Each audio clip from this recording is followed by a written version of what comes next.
Deputy chairman planning commission چلا گیا, chief economist چلا گیا. اگر ہم ہوتے تو اس وقت پرائم منسٹر نے جو انیشیٹ کیا تھا پریزیڈنٹ پیوٹن کے ساتھ ڈائلاگ, اس کے تحت ہمیں بھی وہی 30% مل رہا ہوتا ڈسکاؤنٹ جو انڈیا لے رہا ہے. اور انڈیا نے کل پاکستانی روپے کے مطابق 25 روپے پر لیٹر اپنے پیٹرول اور ڈیزل کی پرائس کم کر دی ہے, بیکاز ان کو رشیا سے پیسے مل گئے ہیں. اور ہم جو ہیں یہ اب کر بھی نہیں سکتے, یہ جرت بھی نہیں کر سکتے کہ انکل سیم کو یہ ناراض کریں اور جا کے رشیا سے یہ لیں. اب IMF پہ آ گئے, یہ کہہ رہے کہ جی ہم آپ نے جو ہے کہ وہ وعدے توڑ دیے. ارے بھائی ہم نے تو ری نیگوشیٹ کیا تھا, میں نے تو آپ کو معلوم ہے مئی سے لے کے جنوری فروری تک یہ ری نیگوشیٹ کیا تھا, اور اس کے بیچ میں بہت چیزیں میں نے بیچ سے کم کروائی تھیں, اور ابھی بھی ہم ٹریک پہ تھے, سوائے یہ کہ ابھی وہ ان پہ اعتبار نہیں کر رہے. اب ان کی کریڈیبلٹی اس لیے نہیں ہے, اور اس لیے یہ ہمیں بھی کہہ رہے ہیں کہ آپ ہمیں ہیلپ کریں. تو کیوں کہہ رہے ہیں؟ کیونکہ ان کے پاس اپنی کریڈیبلٹی نہیں ہے. یہ ابھی تک یہ وہ لوگ بیٹھے ہوئے ہیں 18 تاریخ سے دوحہ میں, یہاں سے فائنانس منسٹر جا ہی نہیں رہے. ارے بھائی جاؤ, ان کے ساتھ کوئی معاہدہ کرو, بیکاز مارکیٹ کہہ رہی ہے کہ آپ ڈیسیژنز لیں. وہ یہ نہیں کہہ رہی کہ آپ آگے سیٹوں میں بیٹھ جائیں اس کے بعد پھر ادھر ادھر دیکھتے رہیں. Market is expecting decisions, action. اور میں نے یہ بھی سنا ہے کہ ابھی انہوں نے جو بجٹ کے پھر نمبرز دے رہے ہیں, تو ہمارا تو 164 بلین کا ہم نے ایک قسم سے ریونیو وہ کر لی ہے. اگر میں وہ 300 بلین بیچ میں ڈالوں تو یہ تو 68 اور 60 ٹریلین پہ کھڑے ہو گئے ہیں. ہم ہوتے تو ہمارا ٹارگٹ ہوتا 8000 بلین, 8 ٹریلین, اور یہ 6.8 سے 7 ٹریلین پہ کھڑے ہو گئے ہیں. تو پوائنٹ صرف یہ ہے کہ ان سے چل نہیں رہی بات, اور میں تو اس کا ایک ہی حل ہے کہ انٹرم گورنمنٹ لے کے آئیں, اسٹرانگ انٹرم گورنمنٹ لے کے آئیں اور الیکشنز کروائیں. اور جب انٹرم گورنمنٹ ہوگی اس پہ ہم بھی انٹرم گورنمنٹ کی ہیلپ کریں گے, ہم بھی ان کو کوئی راستے دکھائیں گے. Thank you. شوکت صاحب, آپ نے جس طرح ذکر کیا اپنے دور حکومت کا, تو جب اتنی بہترین معاشی صورتحال تھی تو عمران خان صاحب نے کون کون سے ملک میں ایسے میگا منصوبے تھے جو مکمل کر لیے تھے؟ دوسرا مجھے بتائیے کہ اس وقت ایک بات میں ایک سوال پوچھ لینا, پھر دوسرا پھر بعد میں پوچھ لیے. دیکھو جی, میگا جو پروجیکٹس ہیں, پہلے تو یہ ہے کہ ان کے ہی پروجیکٹس جو ہم کرتے جا رہے ہیں, جن کے اوپر ہمارے پہ ہی بوجھ پڑتا جا رہا ہے, جس کو IPPs تھے وہ انہوں نے شروع کیے, وہ ہم نے پورے کیے. یہ نہیں کہ راستے میں ہم نے کھڑے کر دیے. دوسرا یہ ہے کہ جو بڑے ڈیمز ہیں, بھاشا ڈیم وغیرہ, اس کے اوپر ہم نے بڑا زور دیا ہوا ہے.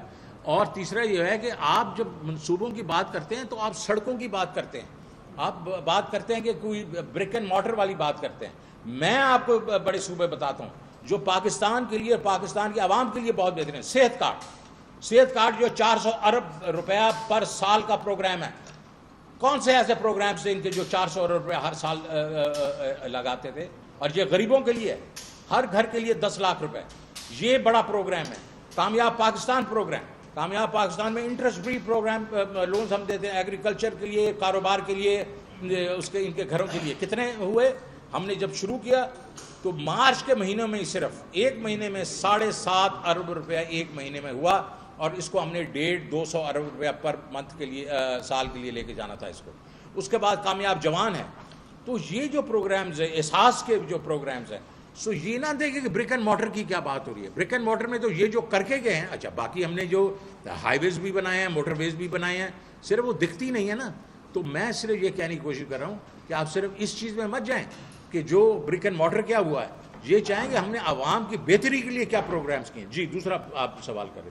دوسرا, اس وقت چونکہ معاشی صورتحال سے زیادہ اس کے ساتھ ساتھ جو ہے سیاسی اور اخلاقی جو تباہی کا بھی وہ ہے. خان صاحب کی تقاریر ہوں, PTI کی حکمت عملی, جب آپ جس معاشی صورتحال کا ذکر کر رہے ہیں کہ ملک بینک کرپسی کی طرف جا رہا ہے, ایک طرف وہی عمران خان جو ہے وہ لانگ مارچ کی طرف جا رہے ہیں, اس میں کہاں سے مماثلت ہے؟ دیکھیں بات صرف یہ ہے کہ ایک بات یہ ہے کہ ڈیموکریسی آپ کو سمجھ آنی چاہیے. ڈیموکریسی جو ہے وہ ایک قسم تسلسل سے چلتی ہے.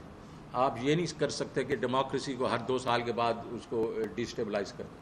جو لوگوں کی ول ہے وہ 5 سال کے لیے ہے, اور اس کو اگر آپ چھیڑیں گے درمیان میں تو پھر ریاکشن ضرور ہوگا، اور اس میں جو آپ کے جو ایک قسم سوسائٹی کے بیچ میں پولرائزیشن بھی ہوگی اور یہ ٹاکسک بھی ہوگا۔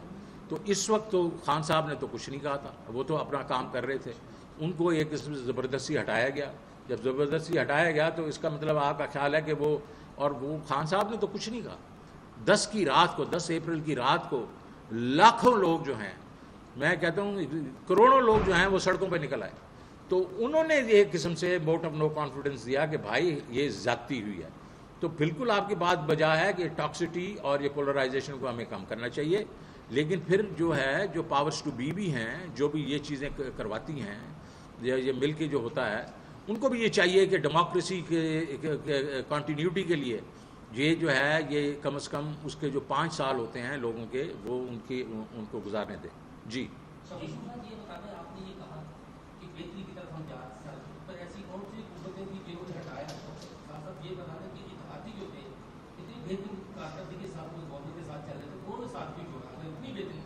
اچھا دیکھیں جی، آپ کو سب کو معلوم ہے اور مجھے کہنے کی اس کو کوئی ضرورت نہیں ہے کہ کیوں ہٹایا، کس نے ان کو کہا، اور یہ کنسپریسی یہ کیسے ہوئی، یہ تو خان صاحب 10 دفعہ جا کے اپنے جلسوں میں کہہ چکے ہیں، اور یہ جو ہیں وہ ساروں نے مل کے جو کیا ہے وہ صرف یہ لیے نا کہ معیشت جو ہے وہ خراب ہو رہی تھی، وہ تو اب میں نے آپ کو سامنے بتا دیا۔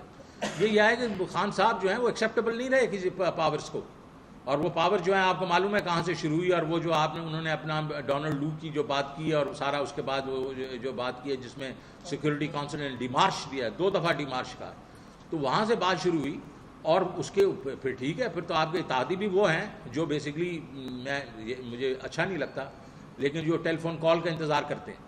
تو پوائنٹ صرف یہ ہے کہ میں تو یہاں بیٹھ کے معیشت کے بارے میں بات کرنا چاہ رہا ہوں کہ یہ ہے معیشت کی، یہ میں نے ہارڈ فیکٹس دیے ہیں، یہ آپ جا کے چیک کروا لیجئے گا، یہ جو ہمارے مستند جو ہمارے ادارے ہیں۔ جی میں یہ پوچھنا چاہ رہا تھا کہ ہو سکتا ہے تھوڑا سا آپ کی اس پریس کانفرنس تھوڑا الگ ہو۔ خان صاحب ہمیشہ یہ کہتے تھے کہ نواز شریف ہو، اسد زرداری ہو، یا کوئی بھی گورنمنٹ تھی، وہ کرپٹ گورنمنٹ کی، جو تیسری قوت یا آپ یہ سمجھتے اسٹیبلشمنٹ کو یہ پتہ ہوتا تھا کہ یہ کرپٹ ہے، ان کے سرمایہ باہر ہے، اس لیے ان کی بنتی نہیں تھی، نہ نواز شریف کی سیریز سے نہیں بنتی تھی، اسد زرداری کی نہیں بنتی تھی۔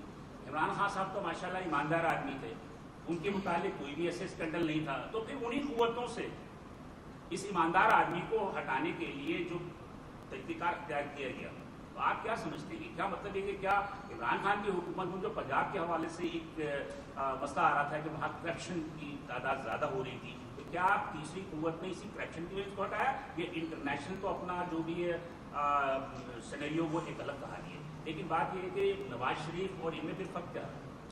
ان کا فرق یہ ہے کہ ان کے اوپر تو ابھی ہے نا، ہم لوگ تو اپوزیشن میں ہیں، اگر ان کا خیال ہے ہمارے پاس کوئی کرپشن ہم نے کی ہے تو لے کے آئے نا کیسز، پہلی بات۔ دوسری بات یہ ہے کہ آپ کو معلوم ہے کہ عمران خان نے ایک سٹینڈ لیا ہے، میں بیسس نہیں دوں گا میرا جو ہے، اور اس نے کہا ایبسولوٹلی ناٹ، اور وہ مطلب سریعام کہا، جبکہ انہوں نے ان کے CIA ڈائریکٹر نے یہ کہا کہ ہمارا آلموسٹ معاہدہ ہو گیا ہے۔ اس کے بعد جب انہوں نے کہا ایبسولوٹلی ناٹ، تو اس کا مطلب ہے کچھ نہ کچھ تو انہوں نے سٹینڈ لیا نا as a independent prime minister of a country. اور ہم 2220 لوگوں کے ہم ملک ہیں، اور ہم لوگوں سے ڈکٹیشن لیں، ہم ڈکٹیشن لیتے رہے 75 سال، اور 75 سال ڈکٹیشن کا ہم نے دیکھا، ہم نے ہمارا حشر کیا ہوا۔ تو انہوں نے کم از کم ایک بندہ ہے جو کم از کم جس کی اتنی انٹیگریٹی ہے کہ اس نے کہا کہ نہیں یہ نہیں ہوگا، پہلی بات۔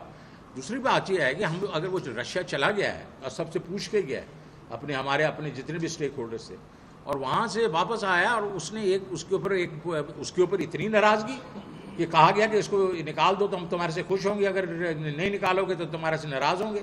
اور اسی چیز کو ہم نے پکڑ کے ہمارے جو اپوزیشن پارٹیاں اور لوٹوں نے انہوں نے بیٹھ کے کنسپائر کیا۔ آج تو سپریم کورٹ نے بھی یہ کہہ دیا کہ یہ لوٹاس جو ہیں ان کے ووٹ ہی نہیں ہونے چاہیے۔ تو میں یہ کہنے کی کوشش کر رہا ہوں کہ یہ کرپشن کے اوپر نہیں اس میں بات ہوئی، یہ ہوئی ہے کہ پاکستان کی ہسٹری میں پہلی دفعہ ایک بندے نے ڈکٹیشن نہیں لی، اور وہ ڈکٹیشن جو ہے نہیں لینا ان کے گلے میں پڑ گیا۔ جی چاول کی قیمتوں میں ایک دم اضافہ ہوا ہے، اس کے ساتھ ساتھ کس کی؟ چاول کی قیمت، اس کے ساتھ ساتھ آئل اور سرسوں کی قیمت میں بھی اضافہ ہوا ہے، حالانکہ چین کی قیمت کم ہوئی ہے۔ جب مارکیٹ میں بات کی جاتی ہے تو ان کا یہ کہنا ہے کہ ایکسپورٹ زیادہ ہونے کی وجہ ईरान कोजी की हुई, इसके हवाले से क्या? अरे एक्सपोर्ट तो अभी और भी होनी चाहिए राइस की। पिछला भी कैरी ओवर स्टॉक है, इस दफ़ा भी बम्पर स्टॉक हुई है। अब लोगों ने बैठ के उनको, मैं प्राइस कंट्रोल कमेटी होती थी, हर हफ्ते बैठ के मैं 1.5 घंटा गुजारता था, हर कमोडिटी को देखता था, टमाटर हो, चीनी हो, प्याज हो, ये आपकी राइस वगैरह, वीट, सबको देखता था कि हर मार्केट में, ये नहीं है प्रोविंस वाइज, शहरों में मैं देखता था कि अगर ज़्यादा फ़र्क है तो उसके डिप्टी कमिश्नर की पड़ताल हो जाती थी। पूरे 6 हफ्तों में एक मीटिंग नहीं हुई प्राइस कंट्रोल की। तो लोग ने, उनको पता है यार कोई ऊपर तो अभी बैठा कोई नहीं है, तो वो मौज कर रहे हैं, वो होर्डिंग भी कर रहे हैं, वो प्राइसेस भी ऊपर लेके जा रहे हैं। ये मुर्गी वगैरह जब भी कोई ऐसी होती थी तो मैं चीफ सेक्रेटरीज की पड़ताल कर देता था जी। और एक्सपोर्ट देखें, अभी एक्सपोर्ट तो इस दफ़ा आपने सरप्लस जो है पिछला वो भी पड़ा हुआ है, इस दफ़े भी आपकी बम्पर क्रॉप हुई है।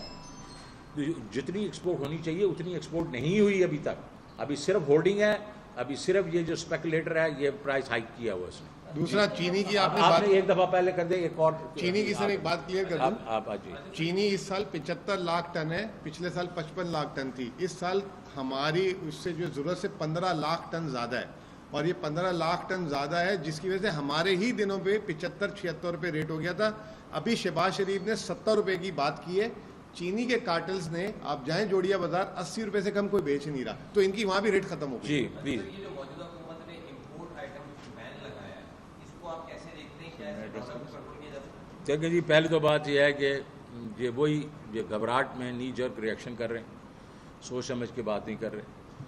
ये ज़रूरी था कि इस वक्त हमारी जो, अभी तो खैर जो इनकी सिचुएशन है इनके लिए तो बहुत ही ज़रूरी है कि हम जब तक सुपर साइकिल रहता है तो हम कुछ जो इंपोर्ट्स को कर्टेल करें, और उसके बीच में 2-4 बड़ी इंपोर्ट्स हैं जिसके ऊपर हमें एक किस्म से एक कदजन लगानी चाहिए थी, जिसमें हमारी इकॉनमी में कोई फ़र्क ना पड़े, जिसमें जो आप देखें कम्प्लीटली बिल्ट यूनिट्स जो हैं गाड़ियों के, मोबाइल फ़ोन्स के, जो बाहर से बन के आ जाते हैं, तो ना हमारी कोई उसमें लेबर का वो होता है, ना हमारी कोई इकोनॉमिक एक्टिविटी है, वो बाहर से आया यहाँ बिक गया।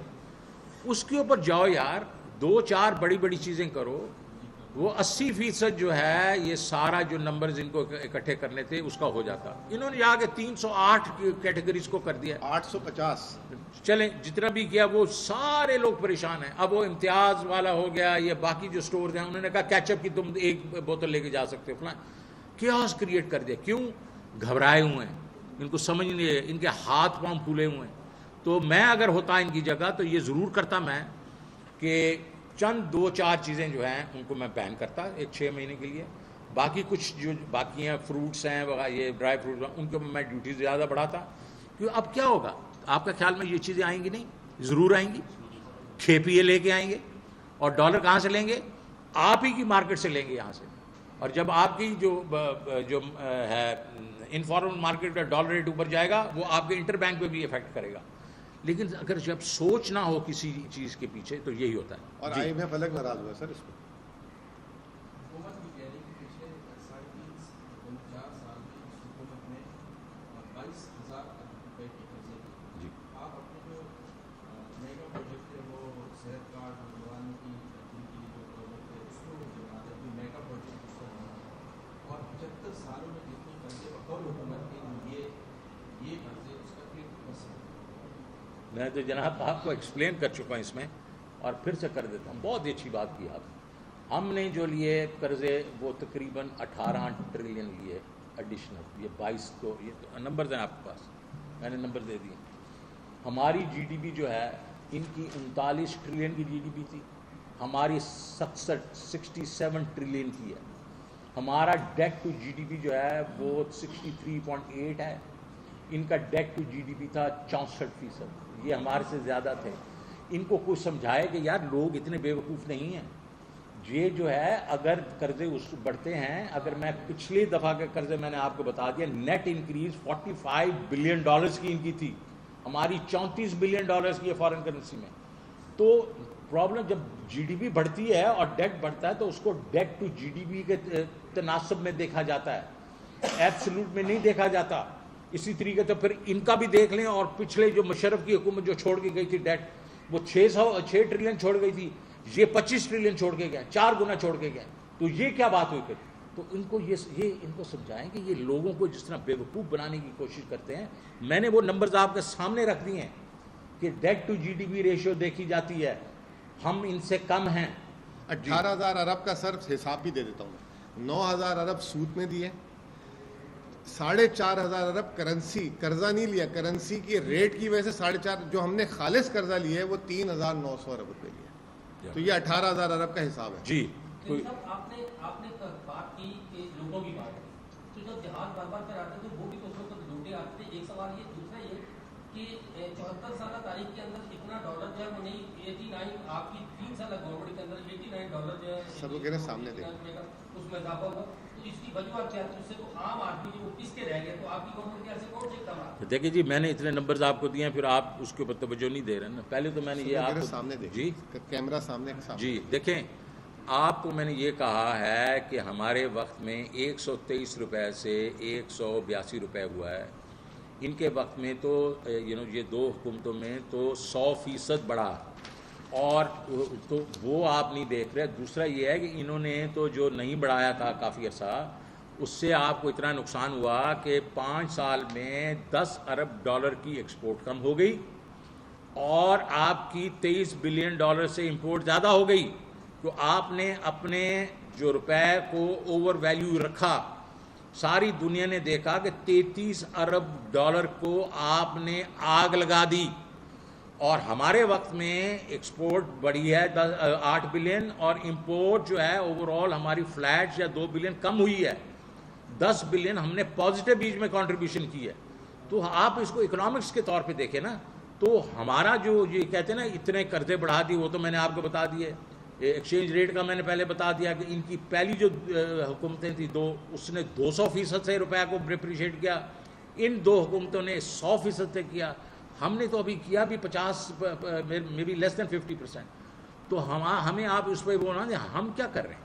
हम कर रहे हैं कि रुपए की कीमत जो है रियल इफेक्टिव एक्सचेंज रेट के साथ रहे, ताकि आपकी जो ये एक्सचेंज रेट जो होता है ये टर्म्स ऑफ ट्रेड होता है कि आपकी जो चीज़ें अजनास हैं उनकी कीमत क्या होनी चाहिए, जिसमें इंपोर्ट जो है वो भी कम हो और एक्सपोर्ट ज़्यादा हो, ये होता है। और हमारा इस वक्त जो एक्सचेंज रेट था 182, वो तकरीबन 94-95%, 96-97% ऑफ REER से था, रियल इफेक्टिव एक्सचेंज, और अब वो इस वक्त बहुत अंडर वैल्यू हो गया। यार अगर 20 रुपये अगर तुम और उसमें से कर दो, तो मेरे ख्याल में उसमें से तुम एक किस्म से 10 पर, तो ये तो मेरे ख्याल में कोई तकरीबन 80 से 84, 85, 86% पे आ गया। तो ये तो बहुत ज़्यादा ज़्यादती है ना हमारे साथ। जी एक क्वेश्चन आपसे ये है कि PTI दौर हुकूमत में सबसे ज़्यादा करप्शन के खिलाफ मुहिम चलाई गई, और नए और दीगर इदारों के तवज्जुह से ये बताइएगा कि 3.5 साल जो दौर इक़्तिदार था, इसमें जो कौमी आमदनी में, हमारी सरकारी आमदनी में कितना रिकवरी हुई है, कितनी मालियत की रिकवरी हुई है, करप्शन का पैसा जो लूटा गया था, इस हवाले से?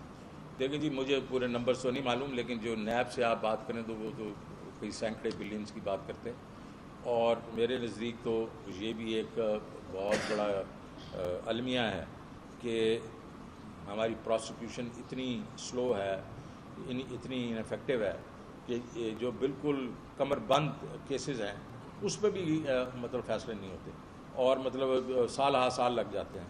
और मैं आपको गिनवाने नहीं चाहता, जो आपको मालूम है आजकल जो केसेस चल रहे हैं, जो बिल्कुल ही ओपन एंड शट केसेस हैं, और उस पर भी फ़ैसले नहीं हो रहे। तो मेरा तो ख्याल है इस सारी चीज़ को, इस सारे निज़ाम को हमें रिवैम्प करना चाहिए, बिकॉज ये है कि ये प्रोसिक्यूशन और उसके बाद उसकी जो इम्प्लीमेंटेशन है वो ऐसी होनी चाहिए कि लोगों को नज़र आए कि जो हम लोग जो परसू करते हैं वो पॉलिटिकल विक्टिमाइजेशन नहीं है, वो असल में करप्शन के अगेंस्ट एक्शन है। इन्होंने कर लिया। एक मिनट आप मेरा मुदम्मिल साहब से सवाल है कि इमरान खान आजकल जिस किस्म की तकारीर करते हैं, और कभी कहते हैं कि पाकिस्तान पे एटम बम मार दो, कभी वो ख़वातीन के बारे में गैर मौज़ूद अल्फाज कहते हैं, तो ये सब खान साहब के अपने जहन की अक्कासी है, ये तकरीर अभी तक आप लिख के दे रहे हैं? भाई मैं तो कराची में बैठा हूँ, वो जलसे कर रहे हैं और ये मेरा टॉपिक ही नहीं है। आप मईशत के सवाल करें, मैं आपको जवाब देता हूँ।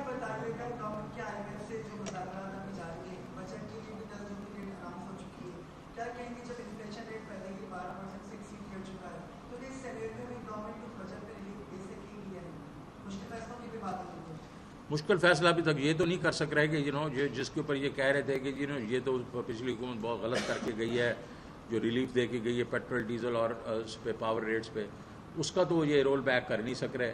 तो ये किधर से मतलब बजट में रिलीफ देंगे? ये तो वही करेंगे जो इनको IMF कहेगी। आपने देखा होगा पिछले मई के बीच में मैंने हेड ऑन ले लिया था IMF को, और उन्हें 700 रुपये के उन्होंने कहा था एग्जम्पशन निकालो। इवेंचुअली मैंने 350 पे उनको लेके आ गया था। पहले उन्होंने कहा था कि जनाब आपका पावर रेट 5 रुपये 4.95 रुपये पे बढ़ाएं, हम 2.25 रुपये पे लेके आ गए थे। और स्टेट बैंक के बीच में कवानीन में बड़ी हमने छूट दिलवाई थी। ये तो उनके सामने खड़े नहीं हो रहे। इन्होंने फिर ये कह दिया अभी कि भाईजान आपको पैसे नहीं मिलेंगे जब तक आप बजट डिक्लेयर नहीं करेंगे, और जो हम कह रहे हैं वो आप दिखाएंगे नहीं बजट में, तो हम वो पैसे नहीं देंगे। तो मुझे नहीं लगता कि ये कोई आवाम को रिलीफ देंगे। सर बात ये है कि 3.5 साल तक तो आपने कोई सब्सिडी नहीं की, लेकिन आखिरी में ऊपर जाने के बाद बेपनाह सब्सिडी की भरमार कर दी। जो कहते हैं कि बारूदी सुरंग कहते गए कि बारूदी सुरंग लगाई, जिसकी वजह से उनके लिए परेशानी का सबब बन रहा है कि वो इसे कैसे जो है कंट्रोल।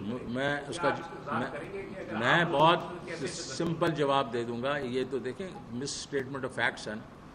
अगर आप देखें तो मैंने जुलाई से ही जो है अपना आपका सेल्स टैक्स का रेट कम करना शुरू कर दिया, PDL को कम करना शुरू कर दिया। 650 अरब रुपए का बजट में PDL था, और जब मैं जा रहा था तो बिल्कुल किटी में पैसे ही नहीं थे PDL के, थोड़े से मेरे ख्याल 990 बिलियन था। तो इसका मतलब है हम सब्सिडी दे रहे थे। हम सिर्फ ये देखा हमने जिस वक्त ये जनवरी फरवरी में कि जो है हमारा ये ख्याल था ये सुपर साइकिल नीचे आना शुरू हो जाएगा, तो नहीं आ रहा था और लोगों के ऊपर परेशानी थी, बोझ था। तो हमने कहा कि कोई इनोवेशन निकालें जिससे हम इनको और एक किस्म से रिलीफ दें, और वो हमने जो है एहसास राशन कार्ड हमने शुरू किया, जिसमें से हमने कहा 1000 रुपये per month 20 million house hold को हम देंगे, 35 में से 20 मिलियन को वो देंगे। और इसकी हमने ये और वो फंड कर दिया हमने। मैंने तो 10 दफ़ा बताया कि किस तरीके से फंड हुआ हुआ। तो ये नहीं है कि हमने एक दफ़ा पहले कभी नहीं दी और अभी हमने दे दी इनके बारूदी सुरंगें। पहली बात तो है ये अनाउंसमेंट हुई है 28 फरवरी को, इनका तो नो कॉन्फिडेंस मोशन आया 8 मार्च को। तो हमें बिल्कुल ख्वाब आ गया था कि जनाब इनका जो है नो कॉन्फिडेंस वो आगे सक्सीड कर जाएगा, तो इससे पहली बुलंद बारूदी सुरंगें हम बिछा दें। तो नवंबर से हमें एहसास हो गया था कि हमारे खिलाफ साजिश हो रही है। वो तो सर साजिश तो हो रही है, लेकिन ज़रूरी तो नहीं था, क्योंकि आपको मैं अंदर की क्या बात बताऊं, उस वक्त वी वर वेरी कॉन्फिडेंट कि ये बिल्कुल नहीं होगा ये सक्सेसफुल। तो वो बात नहीं है। बात सिर्फ इतनी है हमने एक प्लान दिया लोगों को और उस पर अमल किया। अगर ये इनका ख्याल है कि हम गलत एक बारूदी सुरंग खोद के गए हैं, तो किस किस्म की कॉम्पिटेंट लोग हैं जो हमें इनकॉम्पिटेंट कहते गए हैं 3-4 साल में और कहा कि सिलेक्टेड हैं इनकॉम्पिटेंट। कर दें वापस ये सारा रोल बैक कर दें। अगर इतनी कॉम्पिटेंट हैं तो कर दें, कोई तरीका निकालें, जहन का कोई तरीका निकालें, उसको वापस कर दें। मुझे वापस लेके आए, मैं करके दिखा दूंगा। आपको कहा गया कि इनकी मदद करें? मुझे बिल्कुल कहा गया, और मैं क्यों मदद उनको करूं जो जिन लोगों ने हमें निकाला है बाहर। किसने कहा? बस ये मुझे कहने की जरूरत नहीं है। Okay ji, thank you very much. अच्छा सर, चाय वगैरह पी ले प्लीज़।